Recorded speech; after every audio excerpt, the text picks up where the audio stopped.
Your bathroom breaks may be fueling headaches, fatigue, and that vague, off feeling.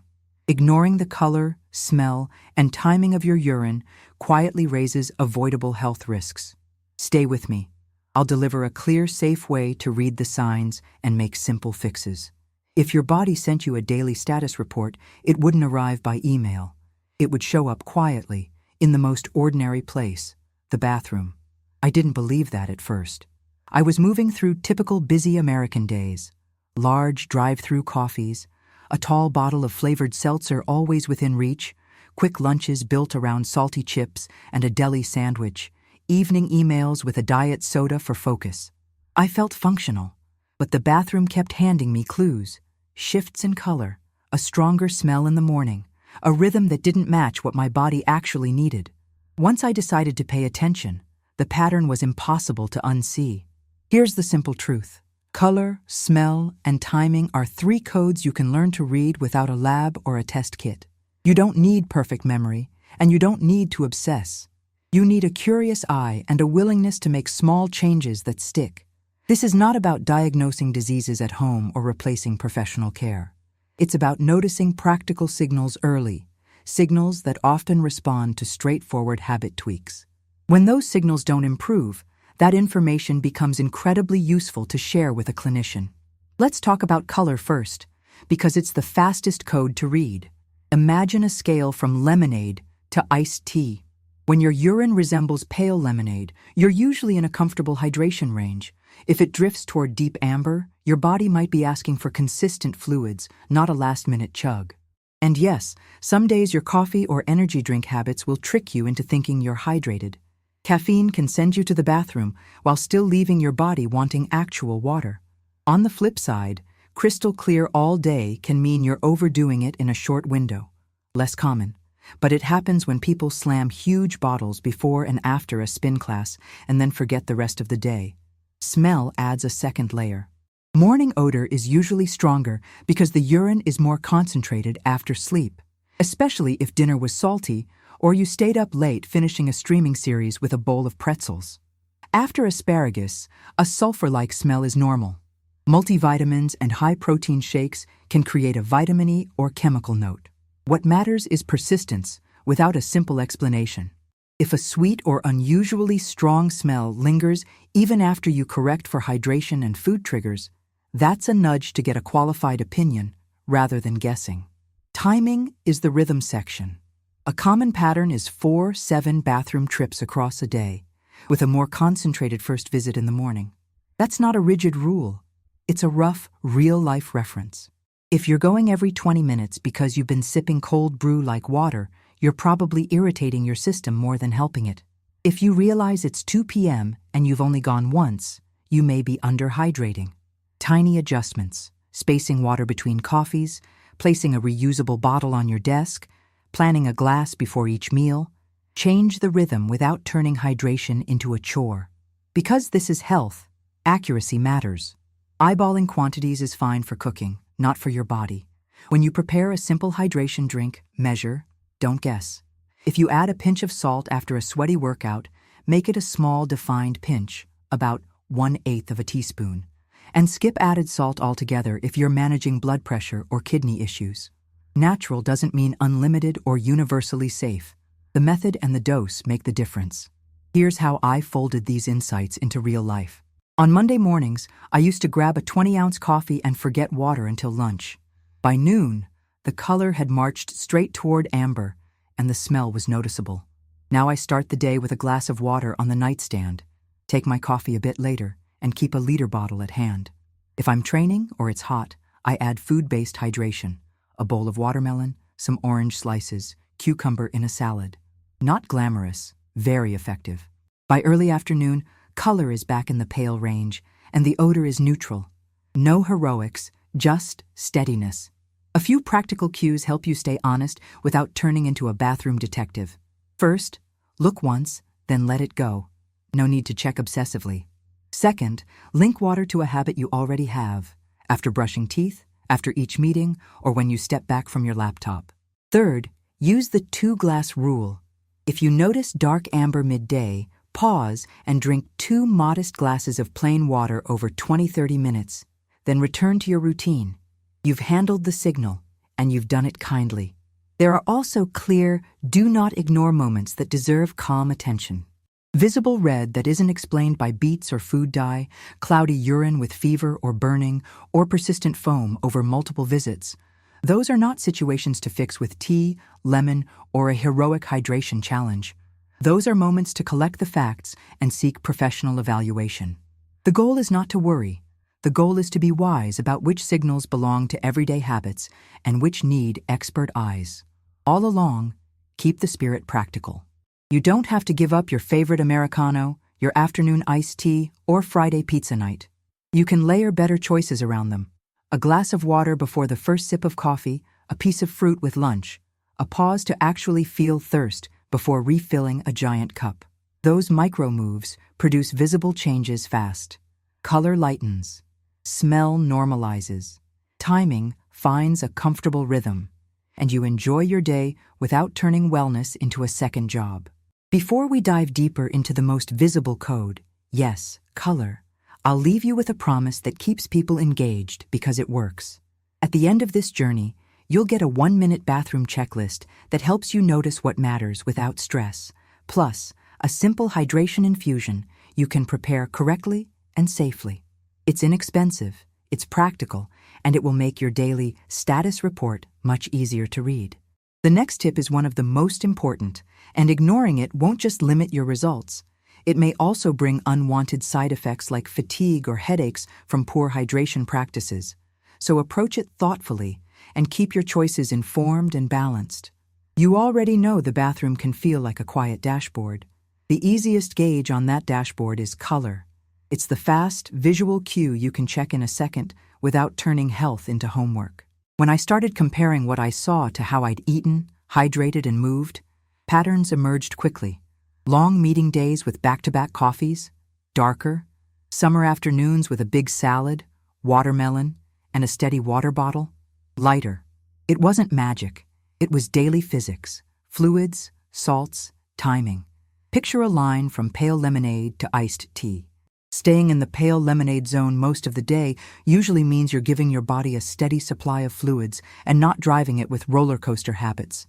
If the color drifts toward deep amber, think context, not catastrophe. Maybe lunch was salty takeout and you barely drank water. Maybe you trained hard, sweated through your shirt, and then celebrated with a high caffeine energy drink. A gentle correction works best. Space out 2 glasses of plain water over 20-30 minutes. Add water-rich foods like orange slices, cucumbers, grapes, and return to your day. There's also neon yellow, the kind that makes you wonder if something is wrong. Very often, that bright glow follows vitamin supplements, especially B-complex formulas, which are common in morning routines across North America. That change is typically harmless and temporary. If the bright color shows up on days you skip vitamins, recheck your habits. Are you relying on soda or sweetened tea to stay hydrated? It's surprisingly easy to sip 32 ounces of sweet drinks and still shortchange real water. Color can be influenced by food dyes, too. Sports drinks and frozen treats with blue or green dye can tint urine in unusual ways, and certain vegetables, not just beets, can leave a hint of color. Beets can create a pinkish cast that fades quickly. Carrots and squash can sometimes shift things toward orange when eaten in large amounts because of carotenoids. These effects are short-lived. If an unexpected color persists without a clear food link, gather information calmly and plan a professional check-in. Some colors deserve immediate attention because they're outside the everyday spectrum. Visible red that you can't tie to beets or a dye, brownish urine that looks like cola, or persistent cloudiness alongside fever or burning, these are not hydration problems to solve in the kitchen. They're signals to get qualified care. The point of learning the color code isn't to turn you into your own doctor, it's to help you respond wisely and early. Now, let's translate color into habits that fit a modern routine. Mornings are where many people set the tone. A lot of us wake up thirsty and then rush straight to a large coffee. Keep the coffee. Just add one simple step. Drink a small glass of water before the first sip. That single move often shifts the first bathroom visit from dark amber towards straw-colored, and it sets up better choices the rest of the day. Pair that with one water bottle you actually like, stainless steel, glass, or BPA-free plastic, and keep it visible on your desk or kitchen counter. Visibility drives behavior. Next, match water to moments you already have. One glass with breakfast, a few swallows after a mid-morning meeting, a refill with lunch, another short session mid-afternoon, especially if you lean on iced coffee or soda. If you train after work, don't wait until you're sweating to play catch-up. Hydrate across the afternoon then. If you sweat heavily or it's hot outside, consider a small pinch of salt in a liter of water, or choose food-based electrolytes. A banana, yogurt with a sprinkle of salt, or a handful of salted peanuts. If you live with high blood pressure or kidney concerns, skip added salt and stick with plain water and food sources as guided by your clinician. Watch for the overcorrection trap. Some people respond to darker color by guzzling an entire liter at once. That can lead to frequent bathroom trips without fixing the underlying rhythm, and in rare cases, overdoing fluids can be counterproductive. The steadier path is to spread intake through the day. Think of it like tending a garden. Regular watering keeps plants happy. Flooding and drought cycles stress them. Americans also love flavor, and plain water can feel dull. Instead of returning to sweet drinks, use flavor as a lever without the sugar crash. Add cucumber, lemon, or mint to your bottle. Brew a weak herbal tea and chill it. Dilute 100% fruit juice heavily. 1 part juice to 3 parts water, so you get a hint of taste with mostly water. These small tweaks keep you interested enough to stay consistent, and consistency is what keeps the color in a healthy range. If you're curious about quick feedback, try the 2-day experiment. For 48 hours, aim to see pale straw color by late morning and maintain it through early evening. Keep meals balanced with water-rich foods, big leafy salads, berries, melon, oranges, tomatoes, broth-based soups. Cut back slightly on diuretic drinks, coffee, black tea, energy drinks, and alcohol, and notice how your color responds. You're not banning anything. You're measuring cause and effect. Most people are surprised by how quickly color normalizes when timing and food shift just a bit. Let's acknowledge work and life realities. Nurses on 12-hour shifts, drivers on the road, teachers with limited breaks. Many people can't go when they want. In those cases, plan a front-loaded morning, a measured glass on waking, a bottle in the car with clear markings, and a water-rich breakfast, Greek yogurt with berries, or oatmeal topped with orange slices. Pack grape tomatoes, apple slices, or a small container of watermelon for later. The goal isn't perfection. It's predictable inputs that your schedule can support. All of this comes with a calm safety note. Color is helpful, not definitive. If it stays dark despite steady fluids, if you notice red or brown without a food explanation, or if you see foam that doesn't settle over multiple visits, collect those observations and reach out to a healthcare professional. You're not overreacting, you're being constructive and informed. When you treat color as a friendly signal instead of a verdict, you get better days. Headaches ease, energy steadies, afternoon cravings calm down, and you feel more in control. It's the compounding effect of small, steady choices, especially in a culture that pushes giant caffeinated drinks and salty convenience foods. The next tip is one of the most important, and ignoring it won't just limit your results. It may also bring unwanted side effects like recurring discomfort and dehydration-related fatigue. Approach the guidance with a steady, informed mindset, so your progress remains safe and sustainable. Color gives you a quick read, but smell is the backstage pass. It slips in details your eyes might miss, especially on days when the shade looks fine, yet something still feels off. I noticed it first on early mornings after late-night emails and a salty takeout dinner. The odor was stronger, almost concentrated, even though I hadn't changed anything major. That was the moment I realized smell responds to tiny levers: sleep, salt, protein, vitamins, even the way you space coffee across the day. Once you see that connection, you can use it. Start with the most ordinary explanation: concentration.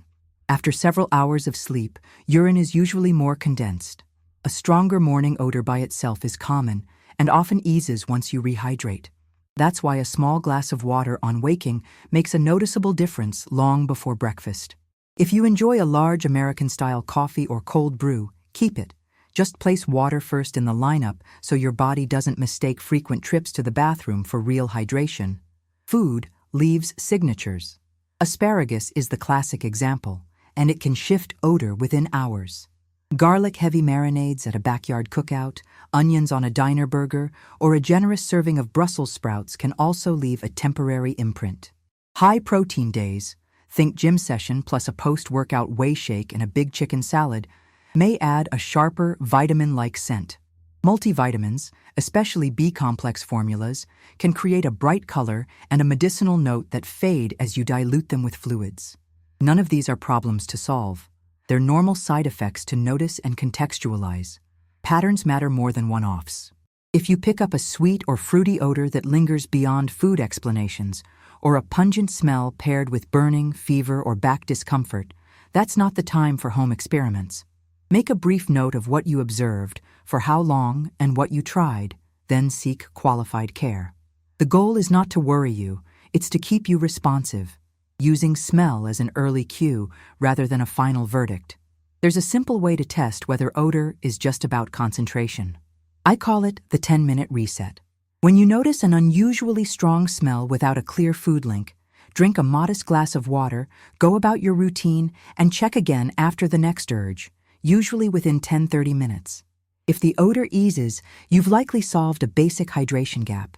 If it sticks around across multiple bathroom trips, you've gathered useful data for a professional conversation. Daily habits across North America influence this more than we realize. A jumbo breakfast burrito plus hot sauce and a large soda can push both salt and sugar high before noon. Afternoon energy drinks add caffeine and sweeteners that increase trips to the bathroom without supplying much water. Barbecue weekends bring smoked meats and salty rubs. None of this requires a total lifestyle overhaul. It just benefits from spacing and pairing. Water before caffeine, water-rich foods with salty meals, and a cap on back-to-back caffeinated drinks. Here's a practical way to steer odor with food, not fear. Anchor each meal to at least one water-dense item. Orange slices at breakfast, a side salad with cucumbers and tomatoes at lunch, watermelon or grapes as an afternoon snack, broth-based soup with dinner. Pair that with a steady bottle you actually like to sip. If you prefer taste, add lemon, cucumber, or mint, rather than returning to sweetened beverages. You'll notice that odor softens within a day when you keep this rhythm, even if your schedule is busy. If you're experimenting with lower carb eating or intermittent fasting, pay attention to how your body responds. Some people notice a different odor during longer fasts or very low-carb periods because metabolism shifts toward using fat for fuel. That observation is information, not an emergency. Make sure you keep fluid intake steady, include mineral-rich foods, and consider a conversation with a clinician if the odor persists or you feel unwell. Treat data like data, something to guide adjustments, not a reason to self-diagnose. A few small hygiene choices also help without complicating your life. Avoid heavily perfumed sprays that can mask useful signals and irritate sensitive skin. Choose breathable underwear, change out of damp workout clothes promptly, and avoid holding urine for long stretches just to finish one more task. These straightforward steps support comfort and can reduce background noise that confuses what you're trying to observe. On days when odor feels stubborn, try a 24-hour reset that respects your routine. Step 1. Set a water target that fits your body and activity level, then meet it gently across the day rather than chugging. Step 2. Reduce stacked irritants. Swap the second energy drink for herbal tea, keep coffee but add water-rich snacks, and scale back on ultra-salty extras like chips and pickles. Step 3. Sleep. Even 1 extra hour steadies hormones that drive thirst and fluid balance. The combination is boring in the best way and usually effective. Safety stays at the center. If odor is accompanied by burning, urgency, fever, pelvic pain, unusual discharge, or back discomfort, or if it persists for more than a day or two without a food or hydration explanation, collect those details and connect with a healthcare professional. You're not overreacting. You're making a thoughtful handoff from home observation to expert care. Natural strategies are helpful, but they have limits, and that's okay. The quiet win in all of this is confidence. You learn which scents come and go with diet and timing, which ones ease with a glass of water, and which deserve outside input. You keep your favorite coffee, your Sunday brunch, your summer cookouts, and you also keep a calm eye on how your body responds. That balance is what makes habits last. The next tip is one of the most important, and ignoring it won't just limit your results. It may also bring unwanted side effects like recurring discomfort and hydration-related headaches. Approach the guidance with a steady, informed mindset so your progress remains safe and sustainable. You've trained your eyes to read color and your nose to pick up context. The last code is rhythm, the when and how often. I used to think timing was dictated by my calendar, not my body. Back-to-back meetings, a giant iced coffee, a long commute, and suddenly there was no chance to go for hours, followed by a frantic rush. That stop-start pattern didn't just feel uncomfortable. It blurred the signals I was trying to understand.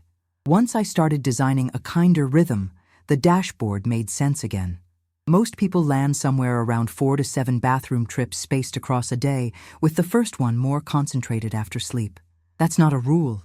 It's a reference, the way a speed limit sign shapes traffic without telling you exactly how to drive. Your personal rhythm will shift with heat, activity, and what you drink. A mug of coffee, an afternoon soda, or a happy hour beer can increase frequency without giving your body much water. If you've been relying on those to stay hydrated, you're not alone. And you're also not getting the steady inputs your body prefers. The simplest upgrade is to align water with moments you already have. Keep a small glass on your nightstand and drink it on waking. Pour another glass before the first sip of coffee. Set one refill with lunch and one mid-afternoon, especially if you're a fan of iced coffee or sweet tea. If you enjoy a workout, spread water in the hours before instead of waiting until you're sweating to catch up. After exercise or on very hot days, some people benefit from small amounts of electrolytes. Food can cover that nicely. Yogurt with a pinch of salt, a banana, or a handful of lightly salted nuts. If you live with high blood pressure or kidney concerns, skip added salt and stick to plain water and food guidance from your clinician. Work realities matter. Teachers can't always leave a classroom. Nurses may spend hours on their feet. Drivers can't stop whenever they want. For schedules like these, front-load hydration early, then coast. A measured glass on waking, a labeled bottle during the commute, and a water-rich breakfast, oatmeal with orange slices, Greek yogurt with berries, or a quick smoothie heavy on ice and fruit set the tone. Pack portable water-dense snacks like grape tomatoes, apple slices, or a container of watermelon for later. When a break appears, take it. The bladder, like any muscle, appreciates regular practice. On the other side of the spectrum is overcorrection. In response to darker color or a stronger smell, it's tempting to slam a liter at once. That often creates a loop of frequent urgent trips, followed by frustration, and paradoxically, less drinking later in the day. Use the rule of gentle spacing instead. Divide that liter across several small sessions over an hour or two. Your energy stays smoother, and your bathroom rhythm becomes predictable instead of chaotic. Caffeine and alcohol deserve special mention.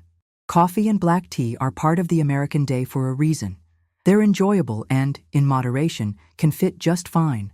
But stacking them back to back can irritate the bladder and inflate trips to the bathroom without truly meeting fluid needs. A useful pattern is coffee. A glass of water, then your coffee, then back to water before considering more caffeine. Alcohol behaves differently. It suppresses the hormone that helps you conserve water, which is why late-night drinks can mean more bathroom visits and darker color the next morning. Pair each drink with water and plan a steady breakfast with fluids the day after. There are a few timing flags to notice without panic. If you regularly go hours and hours without urinating despite normal intake, if you're waking up repeatedly at night when that isn't your usual pattern, or if new urgency, burning, or leakage appears, those are reasons to pay attention and consult a professional rather than tough it out. The point is not to create worry. It's to prevent slow creeping habits from masking signals that deserve a better look. A small routine I share with busy friends is the 2-pause method. Pause 1 happens mid-morning. A quick stretch, a few steady swallows of water, and a mental check on how you feel. Pause 2 lands mid-afternoon, when many people reach for another caffeinated drink. Take water first, then decide about the caffeine.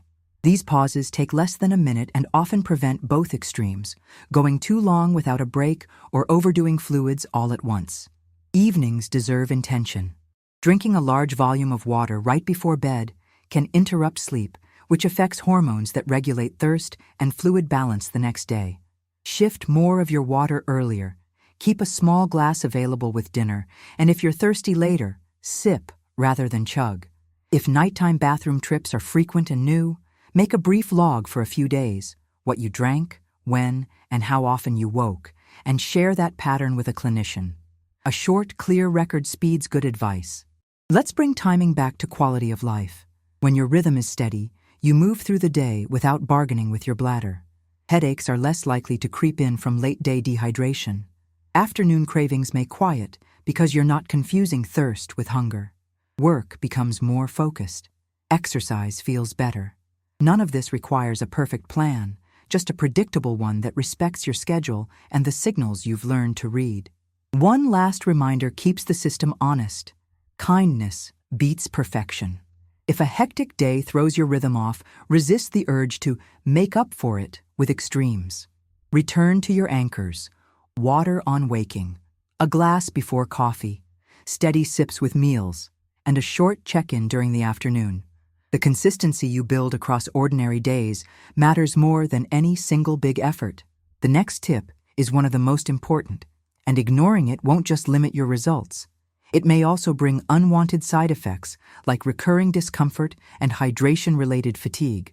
Approach the guidance with a steady, informed mindset so your progress remains safe and sustainable. You've learned how to read color, smell, and rhythm without turning health into a second job. Now comes the part that saves people time, money, and worry. Recognizing the quiet signals you shouldn't brush aside and pairing them with simple, natural habits that keep your day smooth. I'm not here to scare you. I'm here to help you notice patterns early and respond with calm, practical steps. The surprising twist is that the most helpful actions are often small. A measured glass of water, a smarter snack, a pause that respects your body's timing. Start with the do not ignore list framed in everyday language. If you notice visible red that you can't explain with beets or food dye, pain or burning that stays more than a day, fever or back discomfort, or foam that persists over multiple bathroom visits, don't crowdsource answers or layer on home remedies. Make a brief note of what you've seen: color, smell, timing, what you ate and drank, and for how long, and plan a professional check-in. That note turns a vague concern into useful data and usually gets you better advice faster. It isn't overreacting, it's good stewardship of your health. Now to the good news. Most day-to-day discomforts around hydration respond to consistent inputs, not heroic fixes. The most effective pattern I've used with busy friends follows 3 anchors. Anchor 1 is steady fluids. Place a glass by the bed for the morning. Keep a bottle within view at your desk, and pair water to routines you already have: teeth, meetings, meals. Anchor 2 is water-dense foods that make hydration delicious. Orange slices with breakfast, a salad built with cucumbers and tomatoes at lunch, grapes or watermelon cubes in the afternoon. Anchor 3 is spacing irritants. Coffee can stay, but add water before and after. Energy drinks and sugary sodas aren't villains, but they shouldn't pretend to be water. Salt balance is another quiet lever. American lunches often lean salty: deli meat, chips, pickles, sauces. It's normal to crave a big drink after, but that rush rarely equals balanced hydration. If your day skews salty, pair it with water-rich sides: grapes, sliced oranges, cucumber salad, and a steady glass of water you actually finish. If you're tempted to add electrolytes just in case, remember that more isn't always better. After heavy sweat, hot weather, long runs, outdoor work, food can cover most needs. Yogurt with a light sprinkle of salt, a banana, or a small handful of salted nuts. If you manage blood pressure or kidney concerns, skip added salt and follow guidance from your clinician. Hygiene choices are simple and powerful. Choose breathable underwear and change out of damp workout clothes quickly. Avoid heavy perfumes and intimate sprays that can irritate skin and mask helpful signals. Don't make a habit of holding urine for long stretches just to get through one more task. The bladder, like any muscle, functions best with regular practice. After intimacy, some people find that urinating soon afterward supports comfort. These are low-drama habits that add up. If you're someone who chases results with enthusiasm, a gentle warning: overcorrection creates its own problems. Guzzling a liter at once can flood your schedule with urgent trips and still leave you underhydrated later. Detox routines that promise miracles often ignore the basics you already know work. Space fluids, eat water-rich foods, sleep enough to reset hormones that manage thirst, and avoid stacking diuretics back to back. The boring path is usually the effective one. There's also the question of supplements and natural helpers. A few have a role when used thoughtfully, but none replace professional evaluation when red flags appear. If you like cranberry, choose 100% juice, no added sugar, dilute it heavily, 1 part juice to 3 parts water, and treat it as a flavor accent, not a cure. Herbal teas can be soothing. Pick gentle options and avoid strong diuretics if you're already making frequent bathroom trips. Always consider interactions with medicines and your personal conditions, and keep doses modest unless a clinician guides you otherwise. Because method matters, measure when you prepare anything you drink for health. A pinch of salt can vary wildly. Use a real 1/8 teaspoon if you're adding it after very sweaty activities, and skip it if salt isn't appropriate for you. A splash of juice can become a cup. Read the label and pour intentionally. Cold brew in a 32-ounce tumbler can hide more caffeine than you realize. Keep the serving reasonable and bookend it with water. Let your schedule work for you, not against you. Daycare drop-off, a long commute, a warehouse shift, or rounds on a hospital floor can shrink your options. In those cases, front-load with a measured glass on waking, another before coffee, and a water-rich breakfast. Greek yogurt with berries, oatmeal with orange slices, or a smoothie diluted with ice and water. Pack portable produce, grape tomatoes, apple slices, peeled clementines. These steps reduce the chance that you'll hit mid-afternoon with dark amber color and a strong odor trying to get your attention. Finally, build a simple feedback loop so you know what's working. Once a day, take a calm snapshot, color on the lemonade to iced tea scale, any notable odor, and roughly how many bathroom trips you've had since morning. If 2 of those 3 look off for 2 days in a row, adjust your anchors: fluids, water-rich foods, spacing irritants, and, if needed, connect with a clinician. The aim isn't perfection. It's a steady, useful pattern you can keep. When you treat these red flags and habits as a practical toolkit, life opens up. Headaches ease, afternoon energy steadies, and you stop bargaining with your bladder during meetings or road trips. You still enjoy your coffee, weekend cookouts, and movie night snacks, just with a little more intention. That's a fair trade for comfort and peace of mind. The next tip is one of the most important, and ignoring it won't just limit your results. It may also bring unwanted side effects like recurring discomfort and hydration-related fatigue. Approach the guidance with a steady, informed mindset so your progress remains safe and sustainable. Everything we've practiced points to one simple, powerful idea. Read the signals kindly and respond with consistent inputs. When you combine color, smell, and timing into a daily check, you don't need complicated rules. You need a calm routine that fits your life. I promised a practical method and a bonus that makes this easy in under a minute. You'll get both here, clearly, safely, and with reasons for each step so you know exactly why it works. First, the core lesson. The body thrives on steady, measured hydration layered with water-rich foods and thoughtful spacing of irritants like caffeine and alcohol. You don't have to abandon your morning Americano or your weekend barbecue. You just anchor them. A glass of water before the first sip, a bottle you actually finish during the day, and meals that feature fruits and vegetables with high water content create the conditions for pale color, neutral odor, and a comfortable bathroom rhythm. When signals drift, They usually respond to these basics within a day or two. When they don't, that persistence becomes useful information to share with a clinician. This approach is practical, respectful, and sustainable. Exactly what most people need. Now, for the promised preparation, done the right way. This is a gentle, everyday hydration infusion that avoids diuretics, uses familiar ingredients, and relies on precise amounts so you stay safe. Gather a clean 1-liter bottle, filtered cold water, half a lemon, a quarter of a cucumber, a small sprig of fresh mint, and optional add-ins depending on your situation. Step 1. Fill the bottle with 1 liter of cold filtered water. Using a measured liter matters because an underfilled bottle concentrates flavors and an overfilled one dilutes them to the point that you'll stop drinking. Step 2. Slice 2 to 3 thin lemon rounds and 4 thin cucumber rounds. Thin slices release flavor without overwhelming the water. Thicker slices can turn bitter over hours. Step 3. Add 4 to 6 small mint leaves gently bruised between your fingers to unlock aroma. Step 4. Optional for heavy sweat days only. Add a small, level 1/8 teaspoon of table salt, about 0.6 grams. Skip this entirely if you live with high blood pressure or kidney concerns, or if a clinician has advised you to limit sodium. Step 5. Optional for taste only. A level teaspoon of honey. If you manage blood sugar, leave the honey out. Cap the bottle and let it rest for 10 to 15 minutes. That short infusion window keeps the flavor bright and avoids bitterness. Store the bottle in the refrigerator and aim to finish it within 24 hours. If you prefer room temperature, make smaller batches so it stays fresh. The point isn't to hit a magic number, it's to keep a routine that you'll actually follow. Why this recipe works comes down to behavior and balance.